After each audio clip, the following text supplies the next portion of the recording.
ఈరోజు మనము వీడియోలో రసం పౌడర్ ఎలా తయారించాలో చూస్తాం రండి. జీలకర్ర, మెంతులు, మిరియాలు, ధనియాలు, కందిపప్పు, బేడిగ మిరపకాయ, గుంటూరు మిరపకాయ, కరివేపాకు,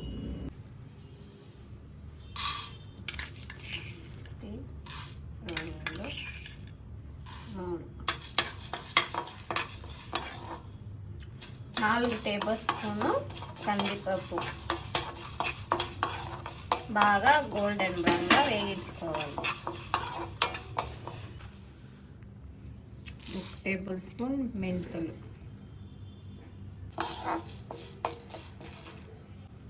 ధనియాలు 3 టేబుల్ స్పూన్,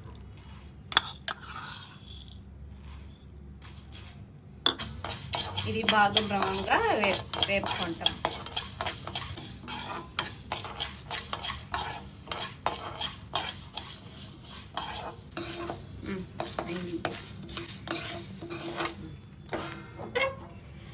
ఇప్పుడు పక్కన పెట్టుకొని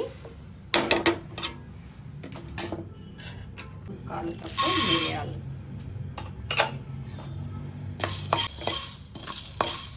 హాఫ్ ఫ్లేమ్లో పెట్టుకొని 3 నిమిషాల పాటు వేసుకోవాలి.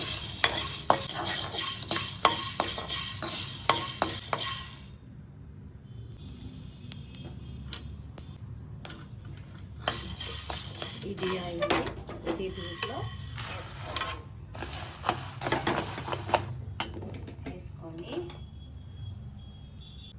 మిరియాలు 1/4 కప్పు తీసుకున్నాము. అందుకు జీలకర్ర 1.5 కప్పు, డబల్ జీలకర్ర 1.5 కప్పు జీలకర్ర,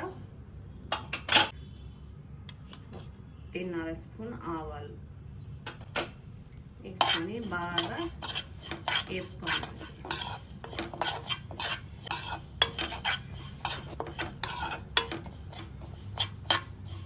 మిరియాలు ఒక భాగం అయితే జీలకర్ర 1.5 భాగం అయితే రసం పౌడర్ బాగా టేస్ట్ ఉంటుంది. అయినంత ఆ ఫ్లేమ్లో పెట్టుకొని వేపితే బాగా టేస్ట్ వస్తుంది రసం పౌడర్. ఆవాలు జీలకర్ర 2 చిట్లతో వస్తూ ఉంటే వేగిందనమాట. తీసుకొని పక్కన పెట్టుకుంటాం.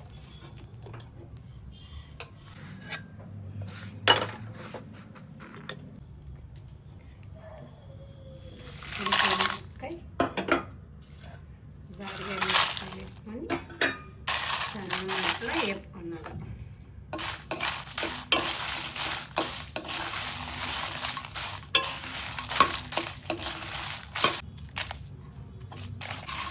మిరపకాయలు వేపినప్పుడు ఎక్కువ ఘాటు వస్తాయి కాబట్టి సన్న ఫ్లేమ్లో పెట్టుకొని వేపుకోనాలి. మిరపకాయలు నూనె పైకొద్దు ఫ్రెండ్స్, నూనె వేస్తే చాన్నాళ్ళు ఉండలేదు, రసం కూడా చెడిపోతుంది అనమాట. నూనె వేయకుండా వేపి చేస్తే చాన్నాళ్ళు బాగుంటుంది, 3 మంత్స్ కనుకను బాగుంటుంది.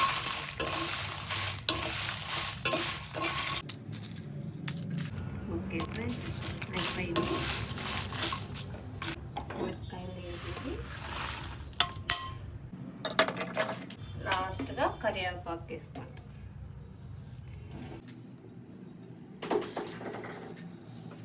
కరివేపాకు పిల్లలు తిన్నారు కదా, అందుకే రసం పౌడర్లో వేపుకొని వేసుకునేది. పౌడరు బాగా టేస్ట్ ఉంటుంది.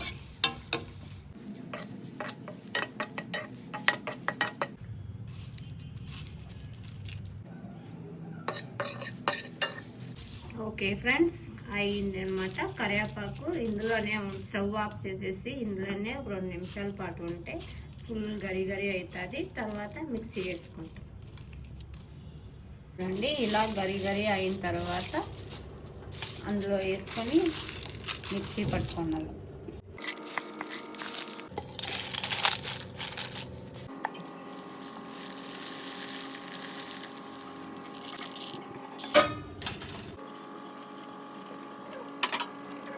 ఒక టేబుల్ స్పూన్ పసుపు వేసుకొని మిక్సీ తీసుకుంటాం.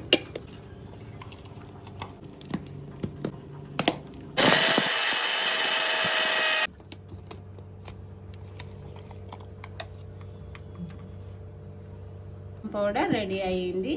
చాలా ఫైన్ పౌడర్గా ఉంటే కూడా బాగుండలేదు, కొంచెం గరిగరిగా ఉంటే బాగుంటుంది అన్నమాట.